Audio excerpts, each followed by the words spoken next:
We have a tendency to define foods as proteins or fats or carbs. It's sort of a shorthand way of classifying them depending on whether fat, protein, or carbohydrate provides most of the calories.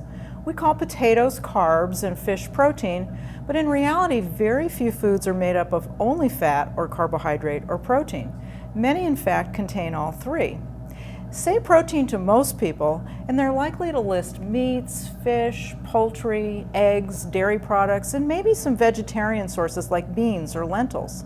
But these foods aren't entirely protein. When you eat meat or fish or poultry, you're eating some fat calories too. If you eat foods like milk or yogurt, you're getting some protein and sometimes some fat, but you're also getting carbohydrate from the natural milk sugar. Plant proteins like beans and lentils aren't purely protein either. They naturally contain small amounts of fat and they provide carbohydrate too, mostly in the form of fiber. When I say carbs, you probably think of bread, rice, or pasta. And yes, these grain-based foods are primarily carbohydrate. But grains, especially whole grains, naturally contain some protein and small amounts of fat too. You don't think of veggies as carbs, but most of their calories are carbohydrate calories, and vegetables also contain small amounts of fat and little bits of protein too.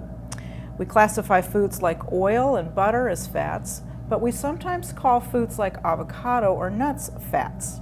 Avocado does contain quite a bit of healthy fat, but it also has carbohydrate, again mostly from fiber, and also a little bit of protein. Most of the calories you eat when you eat a handful of nuts are fat calories, but that handful also has about 5 grams of protein and even some carbohydrate. There are a few foods that don't fit the pattern.